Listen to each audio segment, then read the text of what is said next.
Olá, eu sou a jornalista Maia Veloso, há 12 anos à frente do Falando Nisso, que agora está na sua 7ª temporada. O que quer dizer isso? Quer dizer que agora, além do Falando Nisso, para a TV, para o Piauí, para vários estados do Brasil, por parabólica, por stream, também com vários veículos de comunicação parceiros pelo Brasil, a gente também é podcast e videocast. Então, a gente está com o Falando Nisso Cast, e essa é a semana de estreia do nosso programa. A gente está cheio de novidades para contar da programação da TV Meio, que você vai acompanhando, e dizer que é uma alegria ter você, internauta, telespectador, tudo junto e misturado do jeito que a gente gosta. Então, você vai nos acompanhar como videocast e vai nos acompanhar pela TV também, e isso vai ser incrível. E, gente, no programa de estreia, não podia ser diferente de jeito nenhum. A gente trouxe entre os nossos 2 convidados, que são incríveis. Eu queria mencionar essa garota, né? Ela é uma mulher, mas para a gente ela vai ser essa garota que deu alegria para a gente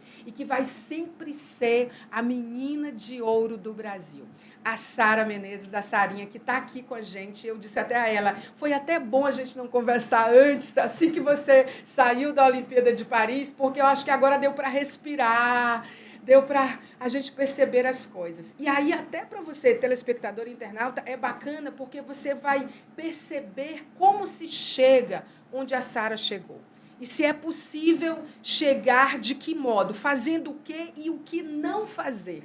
Né? Porque a vida não é feita só pelo que a gente escolhe fazer, mas o que não fazer também. E é claro que você sabe que a Sara entrou para a história por ser a primeira judoca, a primeira mulher no Brasil a conquistar uma medalha olímpica de ouro. E agora ela entra de novo para a história, porque ela é a única que tem medalhas em categorias diferentes, não só por ser a judoca que ganhou o ouro no feminino do Brasil na Olimpíada, né? Mas também em Londres, é bom que se diga, mas agora em Paris como sendo a técnica de judô, é claro, da seleção feminina do Brasil, e ela traz para a gente também essa medalha. Ou seja, ela nasceu para brilhar, nasceu para ser rainha, agora ela paga um preço e a gente vai contar desse preço aqui hoje.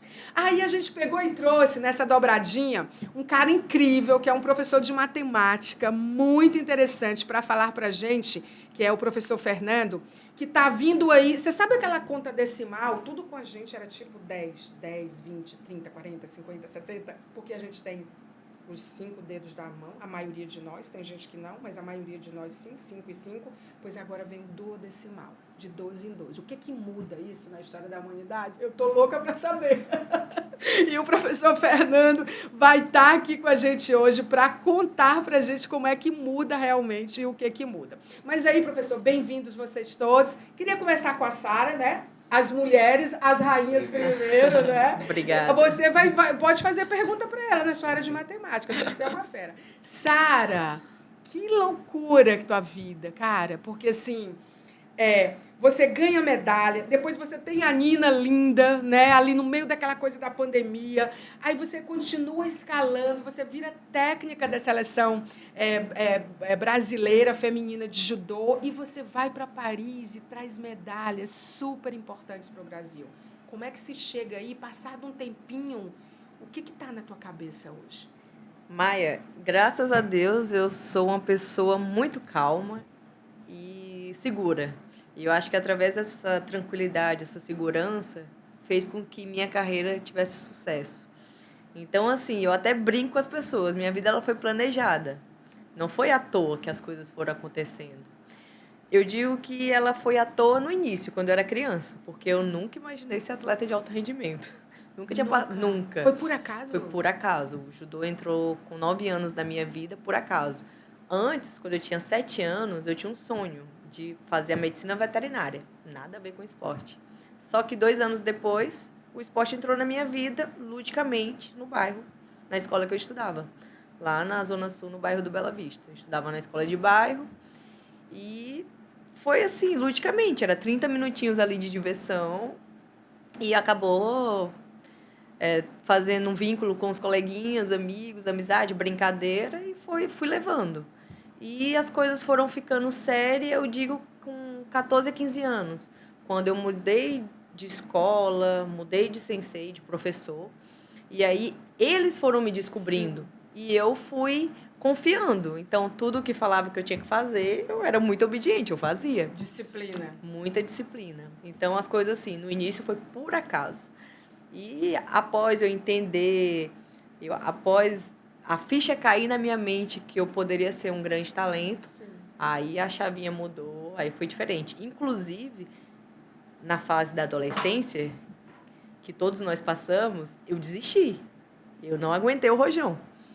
Eu desisti de ser atleta, só que eu voltei para minha casa, eu lembro bem, botei a cabeça no travesseiro e falei, não, eu não me vejo fora desse cenário. Então, vamos... A Simone Biles fez isso, né? Quando ela saiu do eu Japão, acho- ela falou, acho que eu vou dar um tempo, não quero mais. Depois Sim. ela voltou para casa, ela fala isso na série do Netflix. E ela diz, não, mas por que eu vou voltar? Vocês, atletas de alto rendimento, vocês têm essa resiliência, né?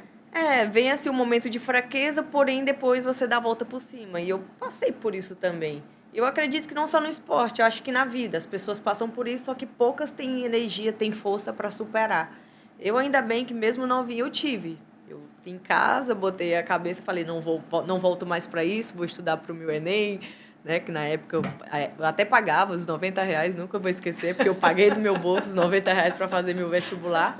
Só que acabou a coincidência, caiu na data da seletiva olímpica. Então, eu lembro até que eu conversei com a minha mãe, eu disse, e agora, né? A balança, onde fica? E eu acabei indo para a seletiva, eu nunca tive a oportunidade de fazer o Enem, porque o esporte entrou muito cedo na minha vida, e foram acontecendo viagens internacionais, muito tempo fora de casa. Eu lembro que era muito duro. Porque imagina, você sair do Piauí, uma cidade bem quente, você ir para o outro lado, frio, pessoas diferentes, outros idiomas. E, querendo ou não, meu esporte... Mundial de judô, Olimpíada, campeonato. Meu esporte, querendo ou não, é gostoso, mas é doloroso. Porque imagina no frio, você meter a mão naquela roupa grossa, cair, levantar todo dia. Não era fácil. E está sendo assistida, né? Quer dizer, chegou uma hora que muito cedo o mundo começou a olhar para você, né? Exatamente. Porque, assim, se a gente olha para a linha do tempo, dentro da linha do tempo que você construiu, até chegar em Londres, quando você foi a judoca que entrou para a história do judô no Brasil e no mundo, você já vinha de muitas coisas, né? De muitas conquistas também. Sim, sim. Eu lembro que no início da minha carreira eu não sabia o que era perder. E a primeira vez que eu perdi uma competição foi um Pan-Americano adulto. Eu era adolescente ali, 15 anos, lutei um Pan-Americano na fase adulta e eu fui bronze. Eu lembro que eu perdi para uma Argentina. E na Olimpíada, que eu fui com 18 anos, meus primeiros Jogos Olímpicos, sim, em Pequim, eu perdi a primeira luta para a húngara. Só que eu fiquei até o final da competição para assistir e vi o pódio olímpico. Quando eu vi o pódio olímpico, quem estava lá na medalhinha de bronze? A Argentina. A Argentina tinha ganhado de mim. Só que quando ela foi a primeira pessoa que me tirou uma medalha de ouro, que eu não sabia perder.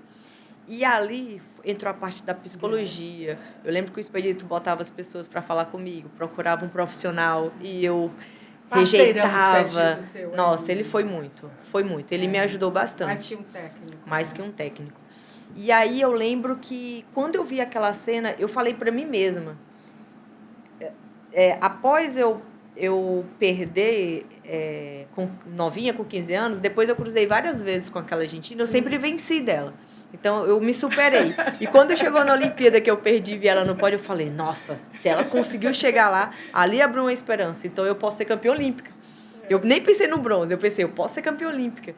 E ali eu fiquei, assim, eu saí de lá com o coração partido, lógico, mas com a cabeça dando volta por cima. Me superei outra vez da minha vida, sim, com 18 anos. Então, eu voltei... Sim, com a minha sacolinha, com a minha malinha. Você começou com 18 anos, né? Em 2008, assim, a começar a escalar, né? Pequim, exato, né? Pequim. Foi Pequim, né? E eu acho que semanas depois, eu fui para o Mundial. Na minha faixa etária, eu fui campeã mundial.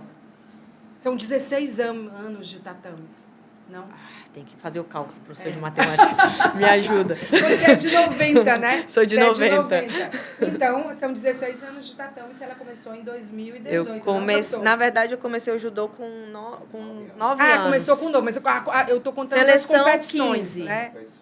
Com 15 anos, 2005. Sim. Né? E a gente está... Eu parei com 30. Foram 15 anos aí. Parou, entre aspas, né? Sim, como atleta, Eu né? lembro de você que assim, o maior desafio dela era que tipo, ela não queria sair por algum motivo, e técnico, né, dos 48 quilos. Isso é verdade. Gente, ela lutou matava com essa balança. Ela fazia conta, professor de matemática, isso era verdade. do peso todo dia. Né? E a gente dizia, meu Deus, a Sara, ela não vai para a próxima categoria, que era 52, né? Eu me sentia muito pequena na categoria. Né? E aí você tinha que se manter por estratégia com 48 quilos. Com 48 quilos. Aí que era onde você era potente. Ali 2 ou 3 quilos e consegui a forma de novo.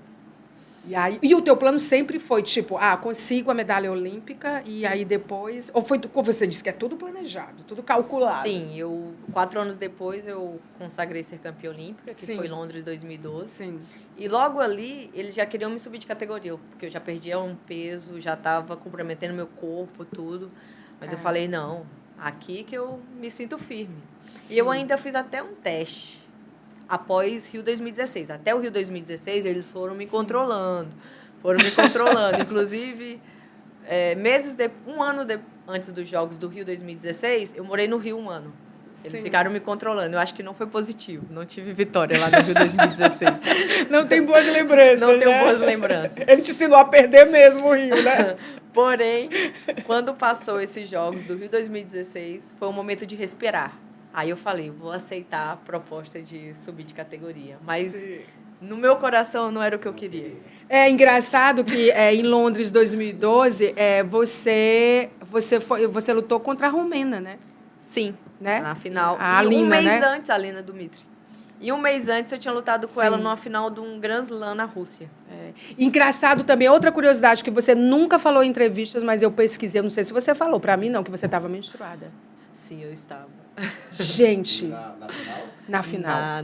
No dia dos Jogos. No dia dos Jogos. Eu estou dizendo isso, gente, porque hoje a gente fala abertamente assim, o desafio de uma mulher dentro do esporte. Acho que os homens também têm, mas a gente está falando dos nossos desafios, que o cálculo de impacto disso é muito diferente. Isso né? É verdade. É muito diferente. Muito. Né? E as mulheres no esporte, assim, são muito. Eu estava vendo mulheres no esporte, tipo.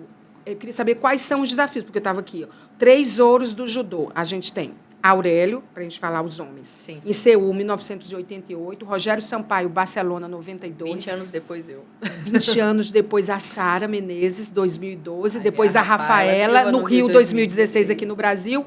E a Beatriz, em Paris. Ou seja, nesse pódio aqui, nesse ouro. Né? Gente, você está com... Você manda no negócio, assim, você domina o negócio, o seu impacto, da tua determinação, das coisas que você planejou, da tua frieza e das tuas dores, te fez chegar aí. Te fez chegar nesse ranking, né, Fernando? Eu até brinco com as pessoas, como é importante a repetição, mesmo dando ruim, né? A gente tem que continuar persistindo, não desistir, continuar tentando, procurar uma solução, outro, até uma hora que conseguia... o modelo certo. O Brasil teve a primeira medalha olímpica, não de ouro, que de ouro é a Sara, em 2008. Foi a Kathleen Quadros, em Pequim, foi 2008. Foi bronze. Isso. Não foi de ouro, foi bronze. Não, o ouro foi a Mauro Imagem no atletismo. Exatamente. Eu tenho essa lista aqui também. Na história olímpica, o Brasil tinha, antes de Paris, 5 campeãs olímpicas em eventos individuais. Olha a Sara de novo aí. A Mauri no salto à distância em 2008. Sim, 2008. A Sara, a nossa Sara, linda, no judô em 2012. A Rafaela, no judô em 2016, né? A Rafaela Silva. A Ana Marcela, nas águas abertas em 2001. E a Rebeca Andrade, na ginástica em 2021. E você, de novo, entre elas. Exatamente. Gente, como é que olhar para isso? Quais são teus planos? Tipo, e agora? Olha, foi bem desafiador fazer essa transição, né? Um momento eu ia ter que fazer essa transição. Meu corpo ele não ia aguentar a vida toda ser atleta. Então, eu, como mulher, sempre queria ser mãe. E eu, olhando as estatísticas, né? Quando entra a matemática, eu olhando... Opa, meu reloginho biológico está contando, né? Eu olhando, eu vi que era importante ali 30 anos... por ali, porque depois dos 35, os riscos eram muito grandes. Então, eu já fiquei preocupada ali. Então, eu pensei, acho que dá para levar até os 30. E lá a gente vê essa Então, essa até isso você planejou. Gente, ela calcula tudo, Fernanda. Te juro que eu calculei tudo. Ela calcula tudo. E onde que você conheceu? Porque o seu marido, o pai da Nina, que hoje está com 3 anos, vocês se conheceram onde? Ele é judoca também? Ele é judoca também. E eu conheci o Loic na Sim. Rússia, em 2014, num campeonato mundial. Foi Na em festinha do 2014. Na Eu festinha achava da porque nossa ele teve em competição. 2013 no Mundial de Judô Ele do teve, Rio. Ele mas foi ouro, inclusive. Ele não foi bronze. Ele foi Não, foi bron- ouro, foi ele campeão. foi ouro, Foi campeão. ele foi Correto. ouro em 2013 no Mundial que Exato. teve no Rio. Eu Eu não achava que conhecia vocês tinham ele, conhecido menino. aí. E ele disse, Olha que depois que eu família conheci linda. ele tudo, ele falou, eu cruzei com você e você só tinha olhar para os seus pés. Eu falei, nossa. E um ano depois a gente se encontra. Tipo, tu não olhava pra ninguém, Não né? olhava Ele tava pra ninguém. dizendo, né? Eu era tão centrada que nem vi ele ser campeão Muito naquela legal. época. Então vocês se conheceram naquela época? Eu conheci ele um ano depois. Um ano depois, de 2014. No outro campeonato mundial, onde eu Sim. perdi. Não lembro se foi a primeira, a segunda, não lembro assim bem. Mas eu perdi, eu não fui medalha. E ele foi bronze nessa competição, que foi na Rússia. Imagina, 2 judocas. 2 judô. A Nina, gente, não tem como escapar, Nina. Ela tá onde agora? Você tá morando no Brasil, aqui em Teresina, em algum outro lugar do país? Ou você fica na Ponte Aérea Paris? Como é que é esse teu contrato com a seleção? Que se mantém, claro, Sim, né? sim. Ainda mais depois do resultado desse. Então, eu vou falar da minha mãe. Eu sou do mundo. Eu sou do mundo. Eu me considero que moro sempre aqui em Teresina. Porém, o meu trabalho é muitas viagens, né? Só mudou assim meu cargo como atleta ou de treinadora. Mas continua as viagens, são muitas. Passa 2 semanas fora ou 10 dias fora durante os meses. E essa vida é bem fica corrida. da França para cá, Fico da início para cá. França, exato. E aí a Nina fica no meio disso. Um tempo com você, um tempo com vocês Então, dois, um tempo só com um. A Nina nasceu em Teresina. Ele veio para cá, ficou 3 meses. E a gente foi se organizando, se ajustando. Porém, como ela iniciou comigo aqui, eu esperei ela fazer os 3 anos. E aí eu tive a coragem de levar ela para os avós, para a família de lá, França. francesa, né? E esse então ela tá ano, com o Luke, enquanto você tá... Hoje ela tá com o pai dela, o Loic.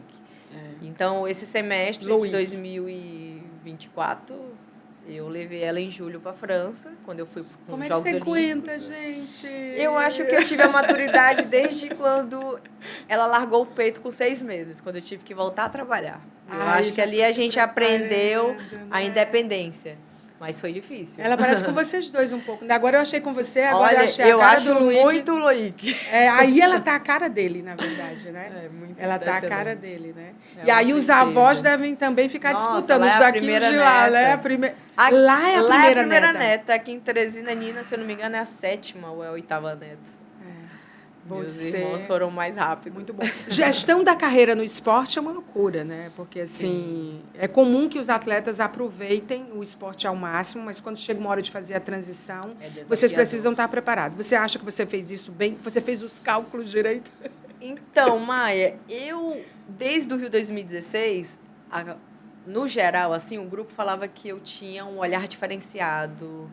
Então, eles foram me preparando. E eu só escutava. Eu disse, não, mas eu vou continuar sendo atleta. Então, do Rio 2016, eu preferi mudar de categoria. Não quis ir para o lado de treinadora. E eu já estava também ali terminando a minha faculdade. Então, assim, eu fui muito Você fez faculdade de? Eu acabei fazendo de educação física. Por conta da minha demanda, da minha carreira. Sim. E lhe digo que foi eu finalizando como atleta e finalizando meu curso, porque uma pessoa normal são 4 anos para se formar. Sim. Como eu quis fazer uma coisa bem certa, fazendo as provas direitinho, estando a presença, tudo, foram 10 anos. Foi muito demorado. Porque você tinha muito de prática. Muito. Comigo foi muito parecido. Então, eu tive essa paciência, essa resiliência de dar continuidade, não parei. E concluí.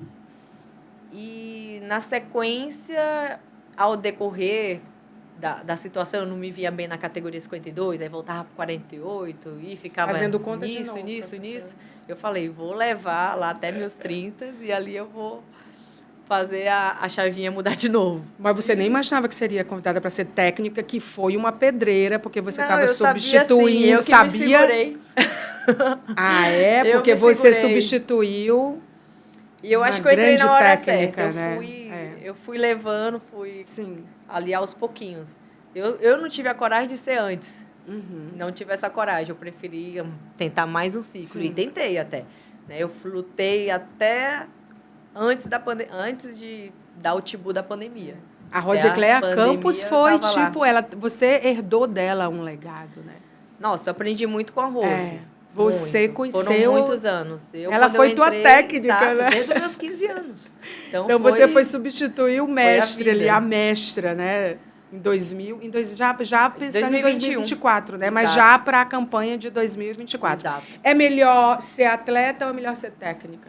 Melhor ser atleta. Por quê? As pessoas me perguntam isso. Porque você ser treinadora, você tem que entrar na cabeça dos atletas. E são muitas cabeças. Você ser atleta, você sabe o que tem que fazer. Sim. É mais fácil o caminho. Sim. Então, esse foi um desafio que eu tive quando eu mudei de tatame para cadeira, né?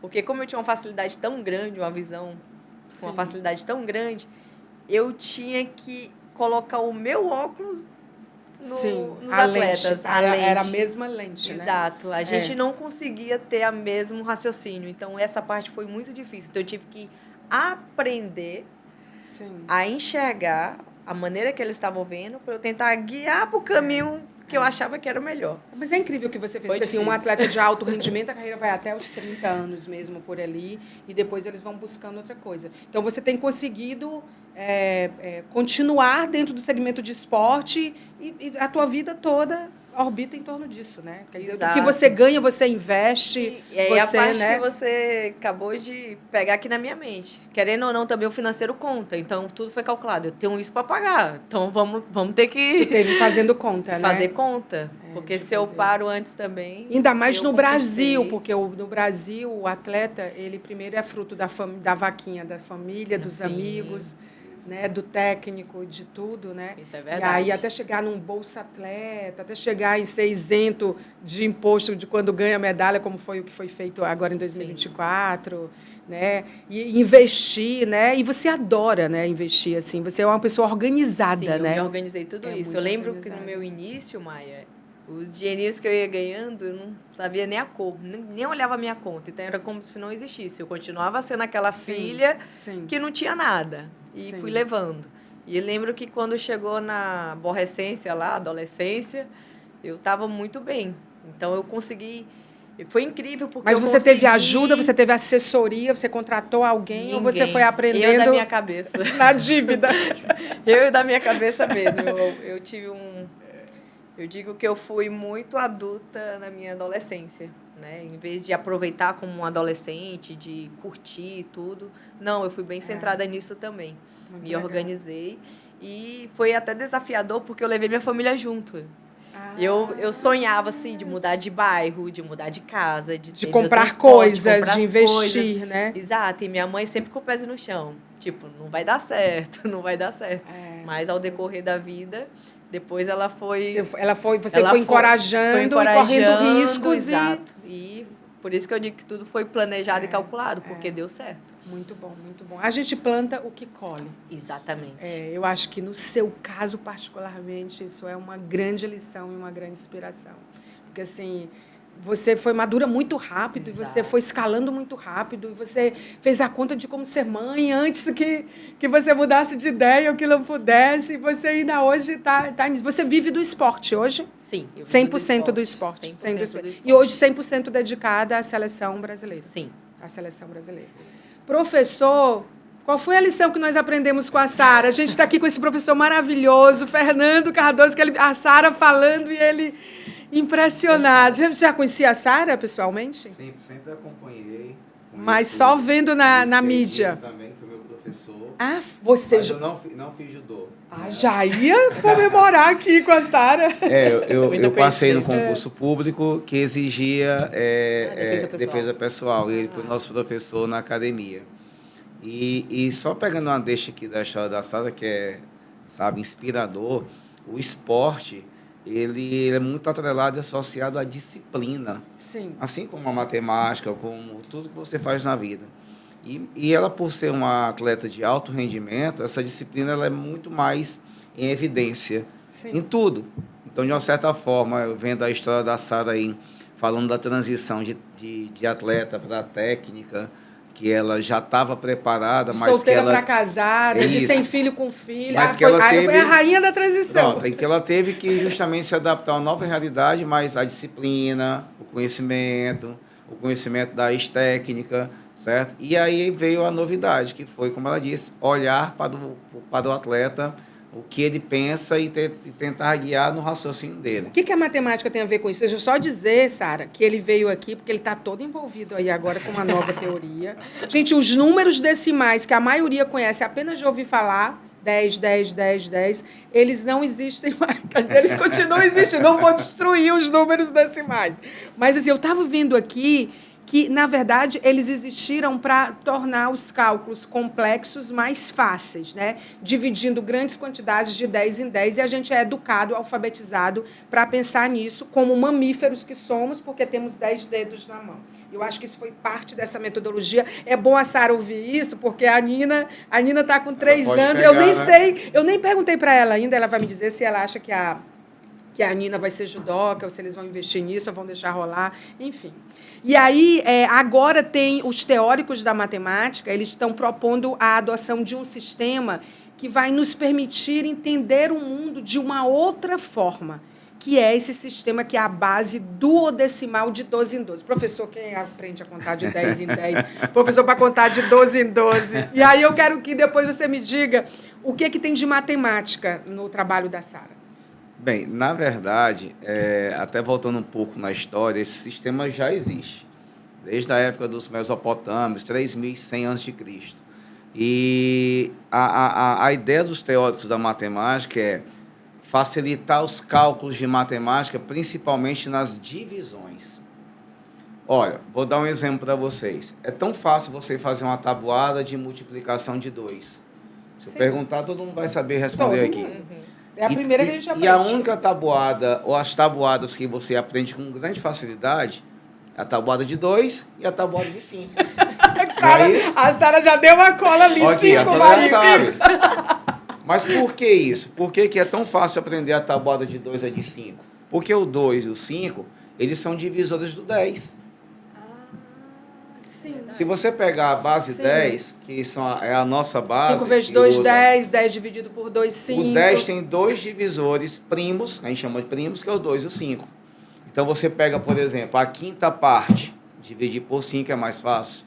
A metade, divide por 2. Mas esses são os primos legais. Tem uns primos que não são legais, não, Isso, né? tem não. Mas você pega uma tabuada de 2 e 5, ela se torna fácil, porque eles são os divisores primos do 10.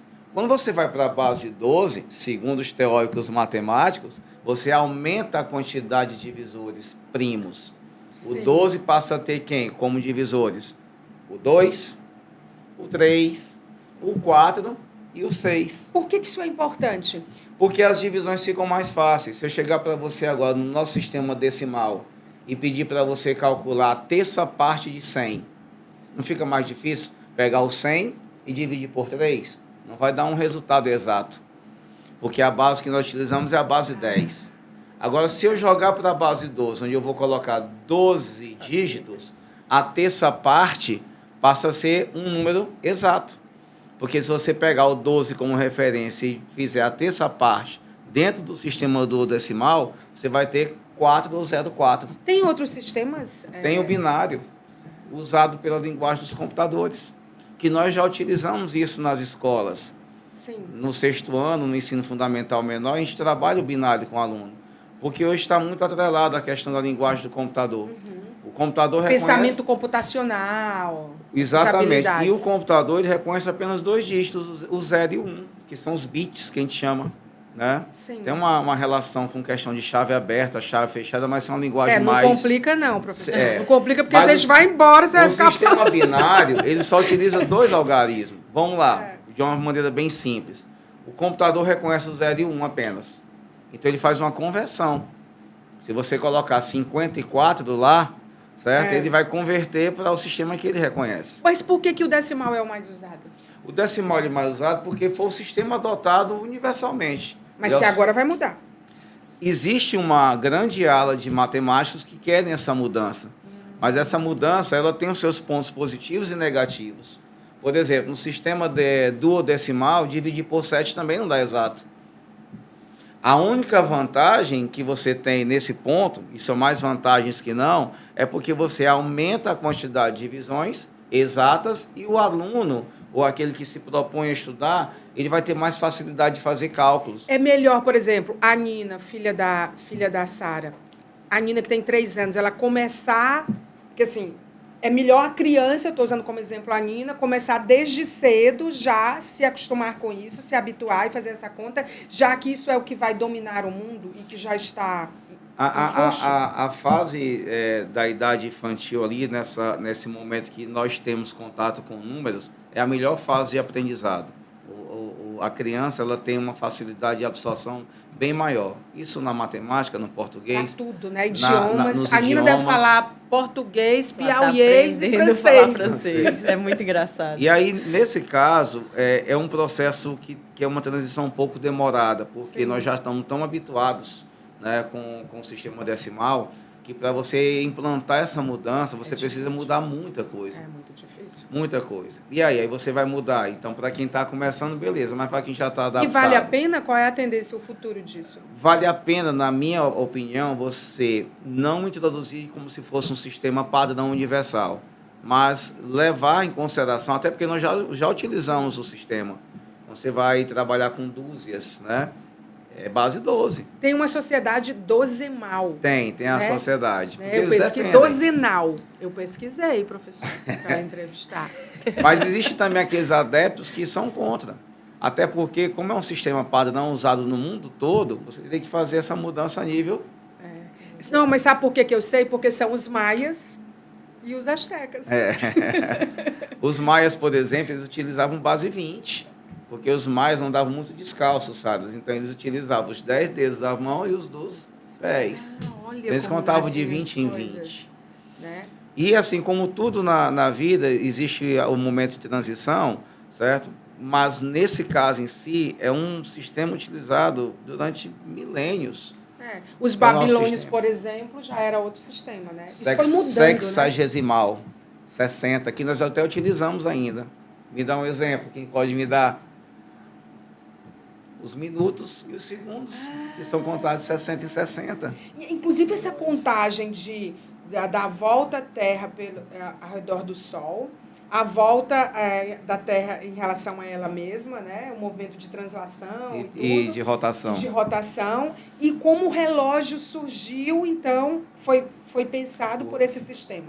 Do decimal, porque o dia para a gente são 24 horas, em 2 etapas de 12 em 12. No Sim. caso da circunferência, 360 graus. É sexagesimal, 60, 60. 6 vezes 60. Isso. Nós utilizamos, às vezes, tem que saber da origem. Mesmo dentro do nosso sistema, esses sistemas já são usados. Mas o que facilita o aprendizado da matemática, por exemplo, nas escolas? O que você indica, por exemplo? O decimal, porque é o padrão utilizado. Mas você pode fazer algumas adaptações. E prototipar coisas, né? Exatamente. Para desenvolver outras habilidades. Porque se você está trabalhando uma linguagem de computador, computacional, você pode trabalhar com aluno no sistema binário. Mas a gente vai ter que reeducar as nossas mentes, né? Mas isso já é usado em escolas. Já são usados, as escolas já utilizam. Vou te dar um exemplo. Numa escala importante, que tipo já é comum? Não tão importante. Algumas escolas já adotam. Alguns professores há muito tempo já trabalham. Os livros já vêm adaptados a falar de sistema binário. Eu acho que por conta do boom da questão do computador, da linguagem do computador. Agora eu me lembrei de uma coisa, quando você vai comprar banana, me dá uma dúzia de bananas. Isso, é sistema duodecimal. Tem umas coisas que a gente já usa, mas assim, é muito pouco. É muito pouco. Mas já existe no cotidiano, existe. Mesmo fora das escolas. Na prática, Maia, os defensores do sistema duodecimal, que são os matemáticos que querem implantar esse sistema, eles veem mais vantagens na questão das multiplicações e divisões. Porque você vai ter menos contas não exatas. Então, isso facilitaria o aprendizado. O aluno chegar e dividir 55 por 3, ele vai sofrer, ele sofre com isso. Mas nos Estados Unidos, por exemplo, tem uma coisa até que a gente tem dificuldade de fazer algumas conversões. Fala em 12 polegadas. A polegada ela já é um sistema internacional de unidades. Pois é, já é um outro sistema que, ele sendo internacional, o Brasil já estaria inserido nisso. E seria mais fácil. Nós utilizamos, de uma certa forma, no sistema de medidas, a polegada. Nós já falamos isso para o nosso aluno, porque ela já é um sistema, ela já está implantada no sistema internacional de medidas. Mas não é tão comum aqui. Não, porque o que nós utilizamos vai do quilômetro até o milímetro. E quando você usa nos livros de matemática nossos, a gente sempre fala à parte, que existe a polegada, que ela vale 25,4 centímetros, para que você tem uma unidade chamada polegada. Por exemplo, a Sara viaja muito aí na Europa, nos Estados Unidos, no mundo todo. O sistema que nós usamos no Brasil para medida de temperatura é o grau Celsius. Lá não. Mas lá você tem o Fahrenheit, você tem a escala absoluta, que é usada pelos cientistas, que é a escala Kelvin. Nossa, eu sofro muito com isso. Minha filha mora em Nova York. E, assim, às vezes ela... Agora mesmo a diferença de 2 horas, né? Então, assim, a menos. A gente está à frente, né? E aí, ela, tipo, quantos graus está fazendo? Porque está esfriando, né? Lá está esfriando e aqui está esquentando, mas também vai ter uma reviravolta no mundo. Então, estão tantos graus. Mãe, olha no clima-tempo. Tua filha vai te dizer isso, a Nina vai te dizer isso, Sara, te prepara. Tipo assim, olha no clima-tempo, porque aí você já vem tudo convertido. Mãe, eu não tenho como fazer essa conversa, eu estou trabalhando. Porque elas já são habituadas, é cultural, eles já sabem mexer com esse sistema. Isso muda o mundo. A matemática, em alguma medida pequena. Por isso que eu falei assim, por que é importante a gente saber sobre isso? Né? E como que... Pergunta 1. Pergunta 2, para a gente poder juntar vocês dois, cada um na sua área, a fazer essas conexões com a matemática. A matemática, ela continua sendo relevante demais na mudança. Isso. Tudo passa pela matemática. Isso. A inteligência artificial é psicologia, matemática, programação. Exatamente. Né? E a matemática, ela está inserida, né, nas nossas vidas, desde o momento que nós nascemos até quando morremos. Então, a gente convive com a matemática eternamente. Você escolheu matemática por quê? Eu escolhi a matemática porque, como a Sara disse, no início foi meio que brincadeira. Eu estudava numa escola em Teresina. Eu posso falar? Claro, por favor. Eu estudava no Dom Barreto. Sim, você é egresso, antigo aluno de lá. Sou antigo aluno do Dom Barreto, então eu aprendi isso muito com o professor Marcílio. O professor Marcílio, ele entrava na sala de aula, colocava um cálculo grande e mandava a gente fazer o cálculo. Uma divisão enorme, sei lá, ele chegava e colocava. E aquilo me chamou a atenção um dia. Eu disse assim, eu consigo fazer isso. E ali eu comecei a aprender, eu sempre tive muita facilidade com os cálculos. E quando eu saí do Dom Barreto, que eu fiz faculdade, eu fiz para matemática. Olha só. Outro dia eu fiz um levantamento das Olimpíadas de lá do Dom Barreto, e aí eu vi que só em 2024, teve mais de 2.000 alunos que fizeram Olimpíadas de Matemática. Agora, Sara, como as mulheres estão escalando? Porque antes a matemática ela era muito restrita ao universo masculino, eram os meninos, né? Exatamente. Ou os homens, né? Hoje não. As muitos meninas na matemática, as mulheres na matemática. Né? É igual como o judô tem crescido no esporte. O judô era um esporte muito masculino. Era muito masculino também. Muito Acredito masculino. Que hoje o mundo abriu muitas portas para as mulheres, totalmente, né? Totalmente. Todas as Com áreas. Certeza. Você hoje consegue, a nível de Teresina, até a nível de Brasil, muitas professoras na área de matemática.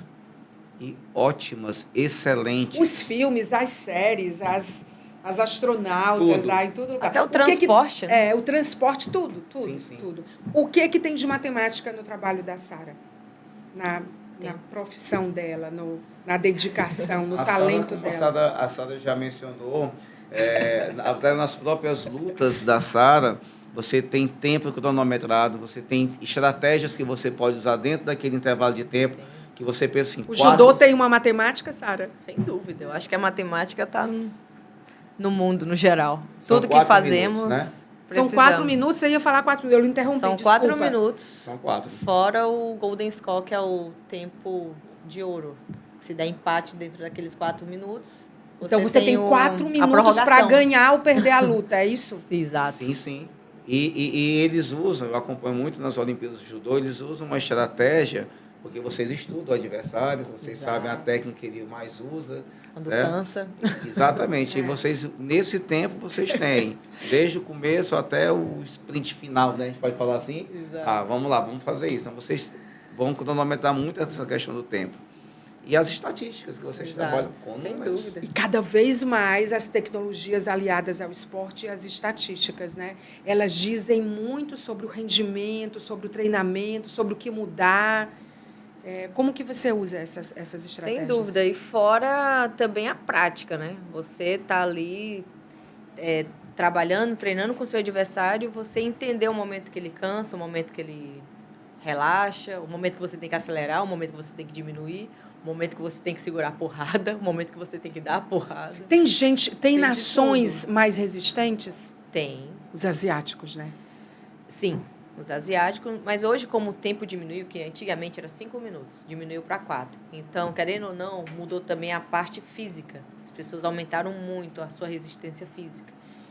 Então, tudo isso... Um tempo mais curto precisou ser mais forte. Exato. Né? Agora, a percepção do tempo, trazendo a matemática para o fator tempo, ela é diferente do asiático para o brasileiro? Porque assim, a gente percebe, às vezes, quando a gente está assistindo Olimpíadas, jogos, em diferentes modalidades, que o brasileiro, quando ele perde, ele demora a reagir, né? E às vezes ele perde porque ele perde primeiro na mente dele, e a gente vê viradas. E eu não estou falando só de brasileiro, mas existem pessoas que reagem dessa forma, e aí a gente está falando de seleções, de pessoas de alta performance como vocês, né? Então, assim, quando perde na mente, não tem mais como recuperar aquele tempo, né?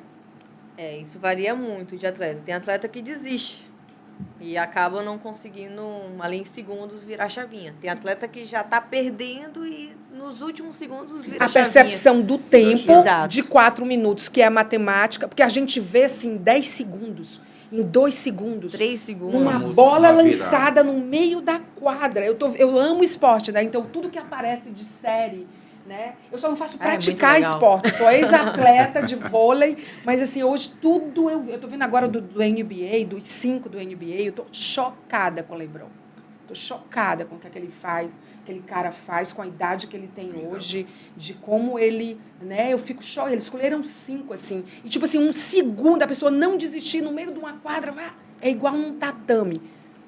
É possível ganhar com 5 segundos? Sem dúvida. Até 1 segundo. O tempo vai zerar e você está fazendo o seu ponto. É válido. Incrível, não é, professor? Muito incrível. No judô e na matemática, a prática ela leva à perfeição. Tem técnicas que elas ficam potentes de tanto serem repetidas, como na matemática também a repetição leva à excelência? Sem dúvida. Eu acredito que tudo que você repete, você vai chegar a uma perfeição. Então, todas as técnicas têm esse destino. Vai depender da quantidade de vezes, da observação, de toda a projeção ser com perfeição para levar à perfeição. Aí junto um estilo diferente, né? O estilo de fazer aquilo num tempo menor e com o seu próprio estilo, né? Sim. Eu acredito que para levar à perfeição você inicia de uma maneira cadenciada, vai ganhando autoconfiança para acelerar, ganhar tempo, para sair com mais redondinho, vamos dizer. E falando de tempo ainda, você para chegar à perfeição de uma medalha de ouro e à perfeição de ser técnica de uma medalhista de ouro que estava disputando pela primeira vez. Não é fácil você ir para a Olimpíada de primeira com a Beatriz e, tipo, ganhar uma medalha de ouro. Tipo assim, você vai adaptando os movimentos e as decisões até chegar naquele resultado, né? Então, no caso da Beatriz... Até elas se tornarem automáticas. A primeira Olimpíada dela, porém, ela está no ciclo olímpico desde o anterior. Foi por pouco que ela não foi para Tóquio. Foi por 1 milésimo. Então, ela já tinha experiência internacional, já havia... Sim. O bom do nosso esporte é que é um esporte individual mais coletivo que existe. Você tem chances de participar de treinamentos internacionais, lutar com seus adversários, estudá-los e ter sucesso. Então, essa foi a grande diferença. A Bia, ela teve ciclos aí trabalhando, treinando. E quando chegou os Jogos Olímpicos, uma coisa que eu falei para ela, esquece o nome Olimpíada. Eu lembro que você foi. Eu vi uma entrevista sua na Globo, eu acho.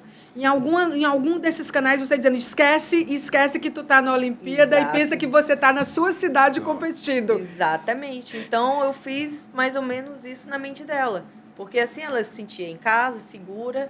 O que ela estava trabalhando, ela estava tendo confiança e ela estava leve. Então, eu trouxe essa leveza para ela. E você adaptou rapidamente movimentos e tomou decisões muito rápidas, né? Exato. Esse tempo, ele é crucial, hein, professor? Você pensa a matemática como tempo? Sim, sim. A matemática... Porque eu acho que é como ela mais impacta a gente, né? Nós mortais que não somos matemáticos. Em tudo. E nem atletas olímpicos. Em tudo. A matemática, ela sempre está atrelada ao tempo. Se você vai fazer uma prova de Enem, uma prova de concurso, se você vai fazer um teste, se você vai para uma luta de judô, se você está aos 45 minutos do segundo tempo precisando empatar um jogo, você sempre está ali com cálculos, com estratégias que requer justamente, ou então está em volta a questão dos números. Sara, você gosta de matemática? Eu aprendi a gostar. Eu lembro que na 5ª série... E aí, o que te fez gostar? Menina, eu tinha muita dificuldade. Muita. E eu acabei vendo que tinha a ver até com o meu esporte. Era muita repetição. Então, como é que eu aprendi a matemática? Escrevendo, repetindo. Apagava lá o cálculo, fazia de novo, apagava, fazia de novo. E eu fui fazendo isso quando eu ia fazer minhas tarefas, fora os listões da vida que tinha na semana. Então, eu fui ali aprendendo, mas não era minha matéria preferida, não. Gente, mas eu acabei gostando. Então, para quem não gostava desde o início de matemática, essa pessoa que faz conta. Gente, porque a vida dela vai fazer conta. Quanto eu ganho, como eu vou pagar minhas contas, como eu vou investir o que eu ganho, com que idade eu vou ter minha filha, com quantos quilos eu tenho que chegar. Até a educação física, que é a área da Sara, também trabalha com cálculos, questão de estatística. Na profissão dela também, ela mexe muito com números. Então, está atrelado, não tem para onde, não tem para onde correr. A matemática tem que gostar de matemática. O sistema duodecimal, como será a contagem de pontos e tempo numa luta de judô? Para o sistema ser implantado, vai ser necessário você criar mais 2 símbolos, porque no decimal você tem do 0 ao 9. É mais ou menos a ideia das falanges que a gente coloca, né? Então, você tem essa divisão das mãos, que são 3, né? Você coloca 0, 1, 2, 3, 4, 5, 6, 7, 8, 9 e 2 símbolos que você vai criar. Pode ser o X e o Y, por exemplo. E aí você faz a combinação dos altos. Eu já lembrei aqui. Você faz a combinação disso para formar novos números. Porque você pode hoje, se você quiser, transformar um número da base 10 para a base 12. Seria mais justo, mais eficiente? Sim, por exemplo? Porque, como eu te disse, a maior eficácia do sistema duodecimal é você ampliar a quantidade de cálculos exatos, que você teria mais possibilidades de multiplicações, de divisões, e elas seriam mais exatas. O aluno não precisaria perder tempo com cálculos inexatos, né? Cálculos que você não tem valor exato, que são chamados de números inteiros. Como vai ser aperfeiçoado essa geração alfa, que a Nina é parte dela, né? Dos nascidos de 2010 para cá. Gente, vão se beneficiar de tudo. Vai ficar mais fácil, mas como eu te disse, é um processo demorado. As escolas, os próprios professores, os adeptos, eles poderiam, de uma certa forma, introduzir isso. Prototipar. Pronto. Nas eletivas. Pode. Não precisa esperar o livro chegar com aquele conteúdo. Ele já pode trabalhar isso dentro de sala de aula. Você tem filhos? Sim, sim. Você já ensina para eles dessa forma? São adultos, a minha são pequena, crianças? eu tenho 2 na faculdade e tem uma de 10 anos que a gente trabalha. Ela só quer assistir aula de matemática se for comigo na versão da prova. Se eu tivesse um professor, ela não Fernando quer a mãe. Cardoso também, vem logicar. Olha a camisa da pessoa, vem logicar com o Fernando Cardoso. Como é logicar com você? É uma mentoria de matemática que eu tenho, né? Onde eu acompanho os alunos que têm deficiência. Para todos os níveis? Não, só ensino médio? Não, ela é voltada para concurseiros, né? Que quando você chega nessa fase de concurso público, a gente percebeu muito que os alunos eles têm extrema dificuldade na matemática e ele vai fazer um concurso público na área de enfermagem. Aí a disciplina cobrada, matemática. Aí ele bota a mão na cabeça e fala, pelo amor de Deus. Eu pensei que eu tinha me livrado. Mas eu tenho alunos de Enem também, alunos com muita dificuldade em matemática. Mas eu acho que vocês hoje, professores, têm muito mais possibilidades de ensinar matemática de um jeito lúdico, divertido. Sim, com certeza. Usando a Olimpíada. Olha quantos giros a Rebeca fez no ar. Isso, olha exatamente. Quantos segundos a Beatriz ganhou. Olha o Vasari, não sei de quê. Com que força. Mensurar a força, né? A força do corpo. A matemática, ela também, tipo assim... aquilo é como se fosse, eu vejo algumas comparações, é como se fosse um peso X ou um peso Y no tatame, né? Aquela queda brusca e tal. O cálculo é incrível. Hoje, nas provas de Enem, por exemplo, eles já fazem muito isso, eles contextualizam muito. Eles trazem situações do dia a dia para que o aluno se sinta mais confortável. Sim, melhorou bastante. A Nina está sendo alfabetizada aqui no Brasil e na França? Exato, ela estudou o quê? 3 anos aqui no Brasil. Agora ela já acabou, ela fez 3 anos em maio, isso, né? Em maio. E aí ela já está agora no 4º ano. Ela está no terceiro. É diferente? É diferente. Muito. Totalmente. Porque lá, até 5 anos é lúdico. O ensino. Totalmente diferente. Aqui ela já estava aprendendo o nome dela, a escrever. É engraçado. Diferente. Eu já ouvi a percepção do que é a educação fora do Brasil, a americana. Que, tipo, o high school brasileiro, que é o high school americano, que corresponde ao ensino médio no Brasil, dizem que aqui cobra muito mais, chama muito mais. Né? Por exemplo, já vi relatos de amigos meus em que os filhos foram aplicar em faculdades americanas e europeias, aplicar para estudar e tudo, e aí ele falava, um deles falou para mim que eles disse que não entendiam por que a gente tinha tantas Olimpíadas e a gente tinha tantas disciplinas. Por que era matemática 1, 2 e 3, física 1, 2, 3 e 4, química 1... Por que professor? É porque nós temos o cronograma letivo, onde você precisa cumprir com aquele cronograma, e são muitos conteúdos. Sim. Então eles acabam aumentando a carga horária e dividindo as disciplinas, para que você possa ver álgebra e geometria num ano só. Geralmente as escolas hoje, até o 2º ano do ensino médio, já cumprem essa carga horária. Sim. Ao 3º ano serve para revisar. E algumas escolas terminam de cumprir isso no 1º ano. Sara, eu acho que a Nina vai ter que estudar aqui mais tempo. Tem que trazer. Deixa com a tia Maia. Deixa com a tia Maia cuida dela. Eu já estou querendo trazer ela de novo. Ela amava a escola, toda vez fala. É diferente. Apesar de que as habilidades desenvolvidas pela matemática e outras disciplinas, né, são diferentes, né? E hoje o aprender brincando, ele é básico, né, para essas skills que precisam ser desenvolvidas e que o mundo despertou para isso, né? Então, desde cedo... E se você não conseguir fazer essa adaptação do ensino, sair daquela coisa engessada que antes era, e trazer isso para o dia a dia do aluno, você perde o aluno. Professor, para encerrar, a Sara já disse como é que ela usa a matemática. Como é que você usa a estratégia do judô? E você que foi amigo, quase faixa preta do Expedito. O que você aprendeu com isso que você levou para a sua vida? Não deu tempo para aprender nada. Eu fiz um concurso A Sara está dizendo que foi defesa pessoal. Foi, só defesa pessoal. Soprou ali.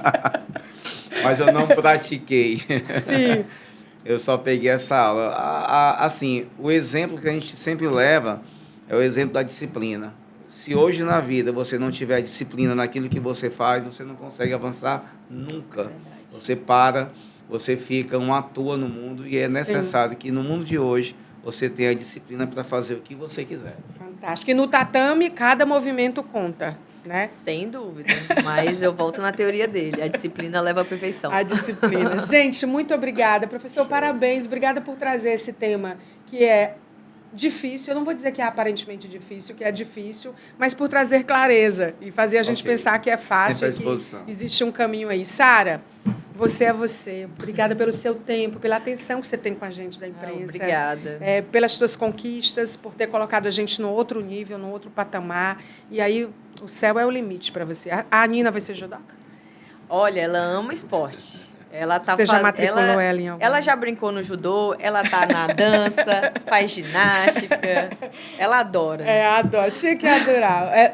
Loic, né? Loic. Aprendi a falar o nome do pai da Nina e a filhota linda aí da Sara com Loic. Muito obrigada. Você que ficou com a gente até agora, 2 recados rápidos para você. Primeiro, o Centro de Estética Rosiane Débora, que tem as tecnologias aliadas à estética, com muitos benefícios para você. Então, não deixa de ir lá lá. Tem na Campos Sales e tem também na Zona Leste de Teresina. Tá? Então, são 2 endereços para melhor investir e tratar de você.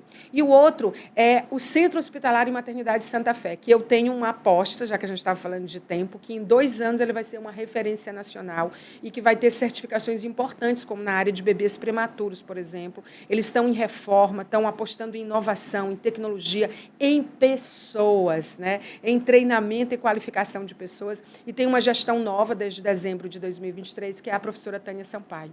Então, assim, na hora de você pensar na sua saúde, pense em quem está comprometido com você também. Está vindo novidades por aí, eu vou contar até o final do ano. Eu fico por aqui, você por aí. O nosso Instagram é Falando Nisso Meio. Nosso canal do YouTube é Falando Nisso TV Meio. A gente vai estar no canal de todos os videocasts, né? Esse canal que a gente tem mostrado para vocês com programas diferentes. E a gente vai estar também compartilhando com vocês nas nossas redes, nas nossas comunidades, em tudo, pelo WhatsApp, enfim, por aí ou por aqui, a gente dá um jeito de se encontrar. Então, até a próxima. Tchau. Obrigada, pessoal. Obrigado.